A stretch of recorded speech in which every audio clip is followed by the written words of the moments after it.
एक बार फिर से स्वागत है आप लोगों का हमारे चैनल ए टू स्टडी पर। जैसा कि आपको पता है, शिक्षा एवं शिक्षा जगत की खबर को लेकर हम वर्षों से उपस्थित होते आ रहे हैं। इसी कड़ी में चूँकि मैट्रिक परीक्षा बहुत ही करीब आ गया है और मैट्रिक के परीक्षार्थियों के लिए हम विशेषकर एक सीरीज चलाए हुए हैं कि 15 क्वेश्चन का सीरीज है, महत्वपूर्ण सवाल है और 15 क्वेश्चन के माध्यम से हम हमेशा इस बात पर जोर देते हैं कि अगर ये तरीका अगर आप अपनाते हैं तो आप निश्चित तौर पर 100% वस्तुनिष्ठ प्रश्नों को हल करने में सफल हो पाएंगे। इसी कड़ी में आज हम लोग लेकर आए हैं सीरीज 3 भाग 3, जिसमें कि 15 सवाल हैं और इस 15 सवाल के माध्यम से हम आपको कई तरह की जानकारी देंगे। तो चलते हैं आगे, वीडियो में देखते हैं। पहला सवाल है, झारखंड राज्य का गठन कब हुआ? 1 नवंबर 2000, 9 नवंबर 2000, 15 नवंबर 2000, 15 नवंबर 2001। लेकिन झारखंड राज्य का गठन को जानने से पहले ये भी जाने कि जब झारखंड राज्य का गठन हुआ था तो उसके साथ 3 राज्यों का गठन हुआ था उसी महीने में और उसी वर्ष। 1 नवंबर 2000 को मध्य प्रदेश से अलग होकर छत्तीसगढ़ राज्य का गठन किया गया था, जो 26वां राज्य था। 9 नवंबर 2000 ईस्वी में उत्तर प्रदेश से अलग कर उत्तरांचल बनाया गया था, जो कि 27वां राज्य था, जिसे अब उत्तरांचल को ऐसे हम लोग अभी उत्तराखंड के नाम से जानते हैं। और तीसरा जो राज्य था उस वर्ष जिसका गठन किया गया था वो झारखंड था, जिसे बिहार से अलग किया गया था 15 नवंबर 2000 ईस्वी को। ये 28वां राज्य बना। तो इस तरह से 2000 ईस्वी में 3 राज्यों का गठन किया गया। ये एक महत्वपूर्ण सवाल है परीक्षा के लिए। अगला सवाल है कि भारतीय संविधान की 8वीं अनुसूची में कितनी भाषाओं को स्थान दिया गया है? तो सबसे पहले ये जानकारी हो कि संविधान जब लागू हुआ था, संविधान लागू हुआ 26 जनवरी 1950 को, और जब संविधान लागू हुआ था उस समय 14 भाषा को मान्यता दी गई थी। उसके बाद 8 भाषा को मान्यता दी गई, तो टोटल 22 भाषाओं को मान्यता दी गई है। तो इसका आंसर होगा 22। अगला सवाल है, हिंद चीन में कोलोन किसे कहा जाता था? विद्यार्थियों को, सैनिकों को, फ्रांसीसी नागरिकों को, चीनी नागरिकों को। देखिए, इस तरह का सवाल जो है चैप्टर को जब पढ़ते हैं तो उसके महत्वपूर्ण सवालों को चिन्हित करते जाएंगे और निश्चित तौर पर अब गौर से कभी कभी विकल्प के द्वारा भी हम इसका आंसर निकाल सकते हैं। जैसे विद्यार्थियों को, सैनिकों को, फ्रांसीसी नागरिकों को, चीनी नागरिकों को। तो कुछ ऐसे सवाल होते हैं जिसमें निकल जाता है, उसके विकल्पों से आंसर आ जाता है। तो यहाँ पर एक चीज़ गौर करें, हिंद चीन में कोलोन। यहाँ पर एक कन्फ्यूजन और होता है जिसे मैं बता देता हूँ। वियतनाम में जो रहने वाले फ्रांसीसी थे उसे कोलोन कहा जाता था। अब यहाँ सवाल है कि हिंद चीन में कोलोन किसे कहा जाता था, और मैं बोल रहा हूँ कि वियतनाम में रहने वाले फ्रांसीसी को कोलोन कहा जाता था। हालांकि आंसर हमें मिल चुका है कि फ्रांसीसी नागरिकों को कोलोन कहा जाता था। तो हिंद चीन और वियतनाम में कन्फ्यूजन ना पैदा करें, दोनों में से कोई सवाल रहे तो आप आसानी से आंसर मारेंगे कि वहाँ पर जो कोलोन जो था वो फ्रांसीसी नागरिकों को कहा जाता था। अगला सवाल है कि इटली के एकीकरण में निम्न में से किसका संबंध नहीं है? बहुत महत्वपूर्ण सवाल है। हालांकि आप ये जो 4 ऑप्शन है इस पर टिप्पणी जरूर तैयार करेंगे, क्योंकि कभी कभी जो है ना 2 नंबर का सवाल भी से पूछे जाते हैं। इसलिए इसका टिप्पणी के तौर पर इसका सवाल, इससे संबंधित जो बातें हैं उसको तैयार करेंगे। और कभी कभी लॉन्ग क्वेश्चन में भी, 5 नंबर के सवाल में भी इनके कार्यों का वर्णन करें, इस माध्यम से कई सवाल दे दिए जाते हैं। अगर इसे टिप्पणी के माध्यम से तैयार करेंगे तो शायद एक दीर्घ उत्तरीय सवाल भी आसानी से बन जाएगा। तो हम लोग एक एक करके देखते हैं यहाँ पर कि इटली के एकीकरण के जो थे 3 प्रमुख नायक थे। आप लोगों ने, चूँकि पहला चैप्टर है राष्ट्रवाद का, यूरोप में राष्ट्रवाद, तो इसे पढ़े होंगे और इसे पढ़ना भी चाहिए क्योंकि इससे लॉन्ग क्वेश्चन बराबर पूछे जाते हैं। तो इटली के एकीकरण में निम्न में से किसका संबंध नहीं था? तो पहले जाने कि इटली के एकीकरण के 3 प्रमुख नायक थे। एक मैजनी थे, दूसरे काउंट काबूर थे और तीसरे गैरीबाल्डी थे। एक एक करके मैं थोड़ा डिटेल कर देता हूँ इसका, कि मैजनी को जो है इटली के एकीकरण का पैगंबर या मसीहा कहा जाता था। और मैजनी ने 1831 में मार्सेई में यंग इटली और बर्न में 1834 में यंग यूरोप की स्थापना की थी। देखिए ये महत्वपूर्ण सवाल है कि यंग इटली और यंग यूरोप की स्थापना किसने की थी? तो एकदम सीधा सा सवाल है, इसका जवाब भी सही है, मैजनी ने किया था। इन्होंने 1851 में फ्रेंड्स ऑफ इटली का नामक संस्था जो है इसका भी स्थापना किया था। तो इससे संबंधित बातों को मैं इसलिए बता रहा हूँ कि और भी जो वस्तुनिष्ठ प्रश्न आएंगे, अगर थोड़ा सा इधर उधर कर दे तो आसानी से आप जवाब दे सकते हैं। दूसरा, काउंट काबूर के बारे में जानते हैं कि काउंट काबूर का जन्म 1810 में हुआ था और वो राजतंत्र का समर्थक था। और काउंट काबूर को इटली के एकीकरण का राजनीतिक कहा जाता था। तो ये भी महत्वपूर्ण सवाल है। इसका मतलब है कि मैजनी भी इटली के एकीकरण में महत्वपूर्ण भूमिका निभाए थे, काउंट काबूर ने भी निभाया था। अब गैरीबाल्डी के बारे में जानते हैं कि गैरीबाल्डी का जन्म जो है 1807 में नीस में हुआ था और इसे जो है इटली के एकीकरण का तलवार कहा जाता था। व्यवसाय से नाविक था। उसने सशस्त्र युवकों की एक टुकड़ी गठित की थी, वो टुकड़ी बनाई थी जिसे लाल कुर्ती के नाम से हम लोग जानते थे, रेड शर्ट्स के नाम से जानते हैं। ये सवाल भी बहुत महत्वपूर्ण है कि लाल कुर्ती का गठन किसने किया था। तो इस तरह से ये तीनों की भूमिका रही है और किसकी भूमिका नहीं रही? तो बिस्मार्क की भूमिका नहीं रही थी। तो सवाल यही है कि निम्न में से किसका संबंध नहीं है? तो उसका आंसर है बिस्मार्क, जिसका कि संबंध जर्मनी के एकीकरण से रहा है।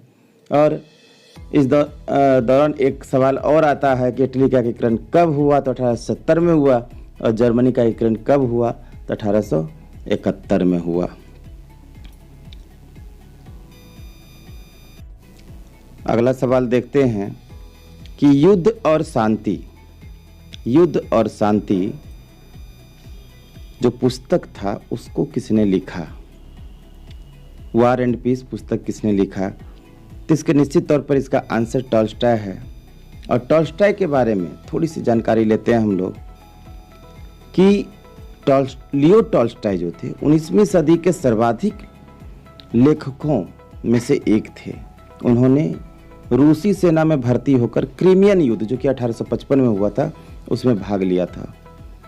उन्होंने 2 उपन्यास लिखा, एक वॉर एंड पीस को लिखा था और दूसरा एना कैरनीना नामक उपन्यास लिखा था जिससे वो काफ़ी प्रसिद्ध हुए थे। तो इस तरह आपको आंसर मिल गया होगा कि युद्ध और शांति वॉर एंड पीस पुस्तक किसने लिखी? तो टॉल्स्टॉय ने लिखी।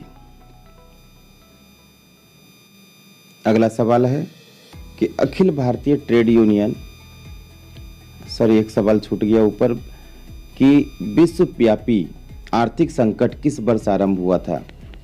विश्वव्यापी आर्थिक संकट किस वर्ष हुआ था? तो बहुत फेमस ये सवाल है। ये सारे सवाल बहुत इम्पोर्टेंट हैं, बस इसे ध्यान से पढ़ना है क्योंकि निश्चित तौर पर ये कभी न कभी हर एक साल इसे रिपीट किया गया है। ऐसे ही सवालों का कलेक्शन लेके आया हूँ, इसे ध्यान से पढ़ेंगे कि विश्वव्यापी आर्थिक संकट किस वर्ष आरंभ हुआ? तो इसका आंसर होगा 1929। अब देखिए कि 1929 में ऐसा क्या हुआ था। तो 1929 में अमेरिका से शुरू इस आर्थिक घटना ने पूरी दुनिया को अपनी चपेट में लिया था। इसके कारण बैंक दिवालिया हो गए थे, शेयर मार्केट में जो शेयर धारक थे उसे करोड़ों डॉलर उसके डूब गए, कंपनियों ने उत्पादन बंद कर दिया था, लोग बेरोजगार हो रहे थे और कर्ज में दबे लोग आत्महत्या कर रहे थे। ये बहुत बड़ी घटना थी। ये विश्व स्तर पर जो आर्थिक संकट आया था, इसका आंसर है 1929। 7 नंबर सवाल देखें, अखिल भारतीय ट्रेड यूनियन कांग्रेस की स्थापना कब हुई? देखिए, अखिल भारतीय ट्रेड यूनियन कांग्रेस, इसका जो शॉर्ट फॉर्म है AITUC, all India trade union Congress. इसको याद रखेंगे। कभी कभी आपसे सवाल पूछेगा कि AITUC की स्थापना कब हुई। तो अखिल भारतीय ट्रेड यूनियन की जो स्थापना हुई थी वो 1920 में हुई थी, और जो इसका स्थापना किया था NM जोशी ने किया था। चलिए आगे बढ़ते हैं, देखते हैं भारतीय समाचार पत्रों के मुक्तिदाता। बहुत इंपॉर्टेंट सवाल, आप कंपटीशन भी देने जाएंगे तो इस तरह का सवाल आपको मिलेगा। भारतीय समाचार पत्रों के मुक्तिदाता के रूप में भारत के कौन गवर्नर जनरल विख्यात थे? तो इसका आंसर है मेटकॉफ, चार्ल्स मेटकॉफ। हुआ क्या था इस पर बात करते हैं कि सर चार्ल्स मेटकॉफ जो थे 20 मार्च 1835 से 4 मार्च 1936 के बीच भारत के गवर्नर जनरल थे। उन्होंने प्रेस को जो है पूर्ण स्वतंत्रता दी थी, मतलब किसी तरह का लगाम नहीं था कि वो अपनी आज़ादी से किसी खबरों को दिखा सके। उससे पहले कई तरह के बंधन थे, इसलिए उन्हें जो है भारतीय प्रेस का मुक्तिदाता कहा जाता है। बहुत इंपॉर्टेंट सवाल है ये।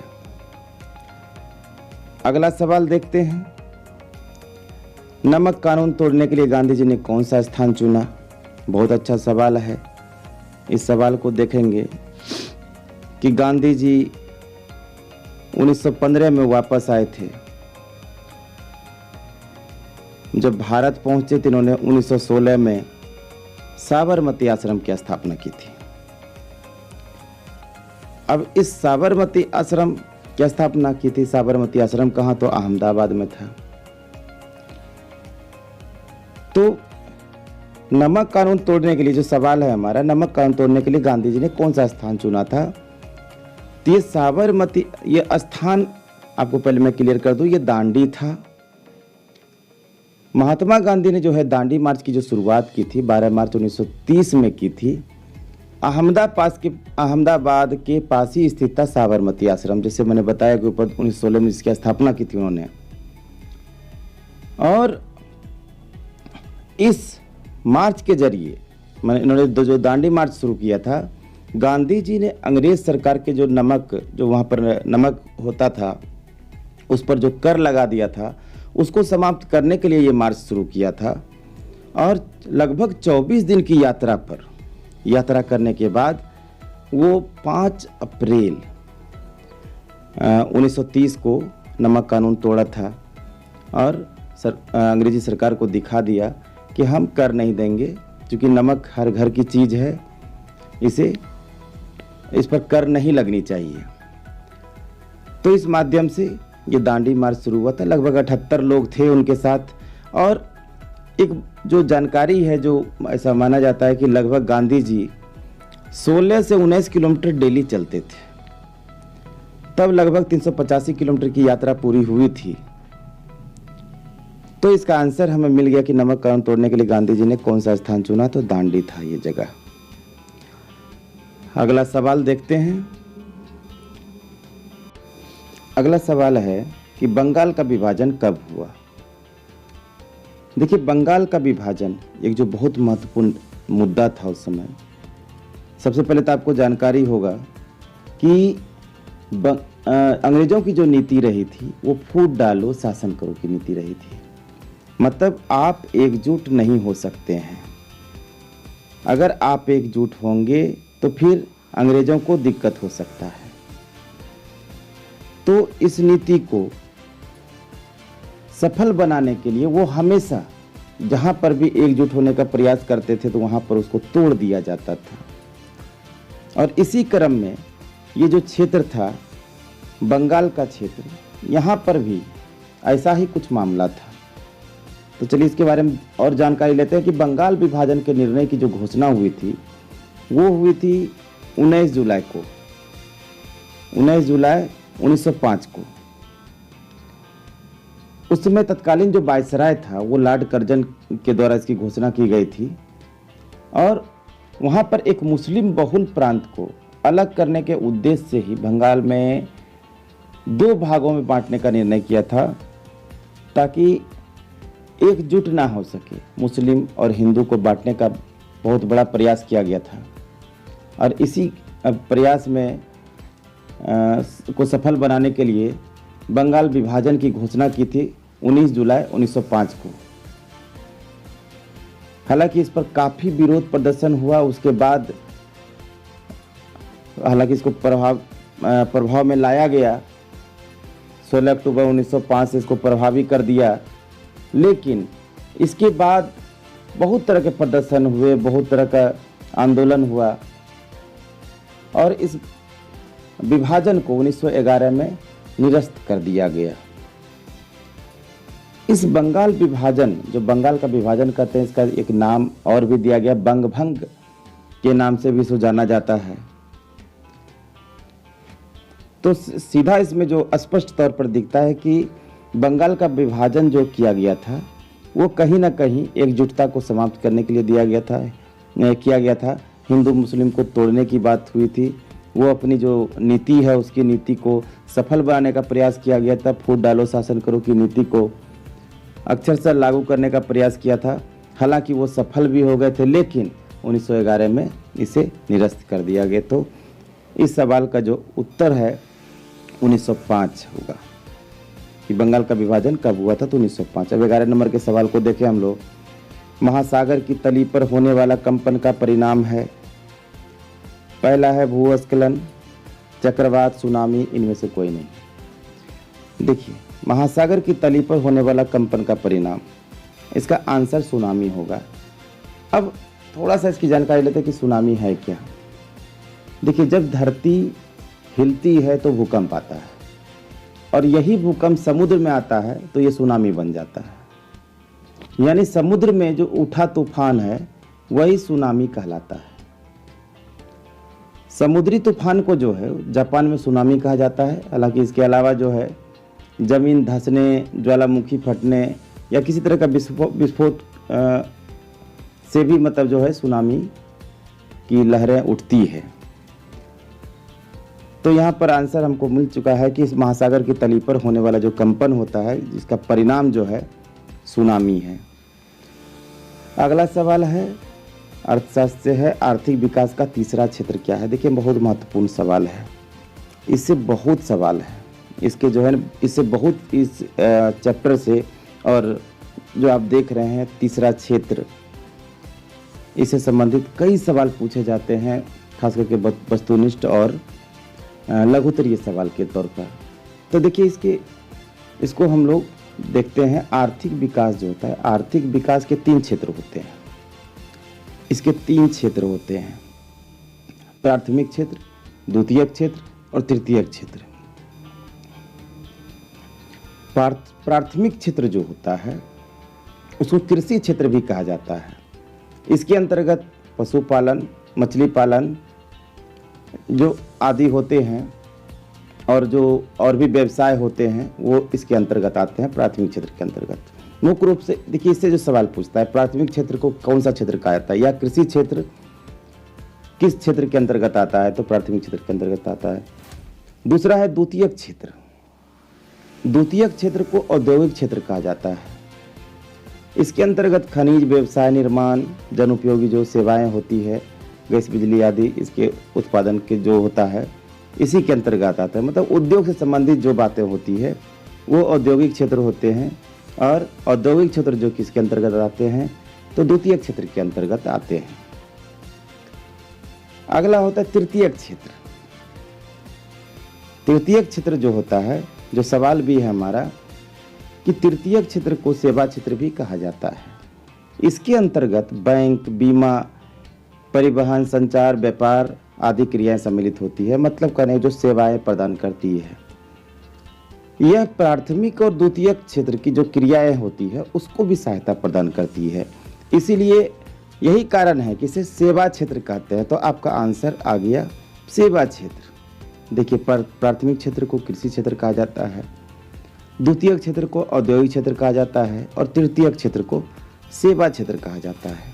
देखिए, इस सवाल का हल करने में कितने सवाल और आए, यही तरीका है पढ़ने का, और इसी तरीका से हम लोग अध्ययन करने का प्रयास करेंगे अगर आपको 100% वस्तुनिष्ठ प्रश्नों को हल करना है। अगला सवाल देखते हैं। सुदूर संवेदी उपग्रह का उपयोग होता है। सुदूर संवेदी उपग्रह मतलब जो उपग्रह छोड़ा जाता है खास करके इस तरह का, वो मौसम विज्ञान के लिए होता है। मौसम विज्ञान है कि मतलब कब कैसा मौसम आएगा, शायद आप लोग अखबारों में देखते होंगे, कभी कभी देता है कि कल बारिश होने वाली है, कल तूफान आएगा, कल भूकंप आने वाला है। मतलब इस तरह जो पूर्व सूचनाएं मिलती है वो सुदूर संवेदी उपग्रह के माध्यम से ही हमें प्राप्त हो पाता, मिल पाता है। अगला सवाल है कि मानव जनित आपदा। आप जानते होंगे कि 2 तरह की आपदाएं होती है, एक मानव जनित और दूसरा प्राकृतिक आपदाएं होती है। मानव जनित मतलब मानव के द्वारा किया गया, जैसे आतंकवादी घटना मानव के द्वारा किया गया, दंगे वगैरह मानव के द्वारा किया गया।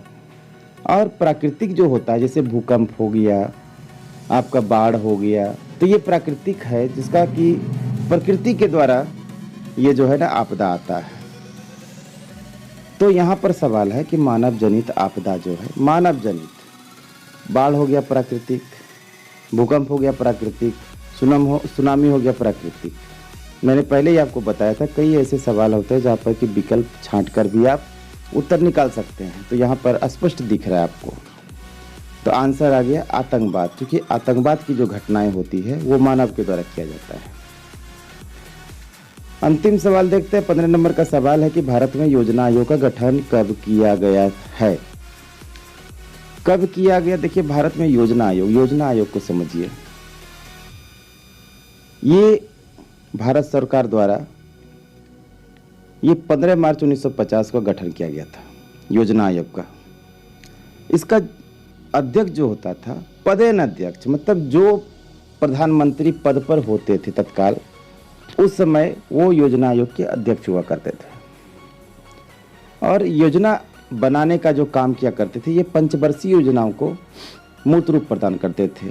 पंचवर्षीय 5 वर्ष का एक योजना बनता था कि जैसे भारत में कहाँ किस क्षेत्र में कितना खर्च करना है और ये खर्च कहाँ से आएगा और किस क्षेत्र पर ज़्यादा जोर देना है ताकि उसको आगे बढ़ाया जा सके। इसी तरह की योजनाओं को बनाने के लिए योजना आयोग का गठन किया गया था 15 मार्च 1950 को।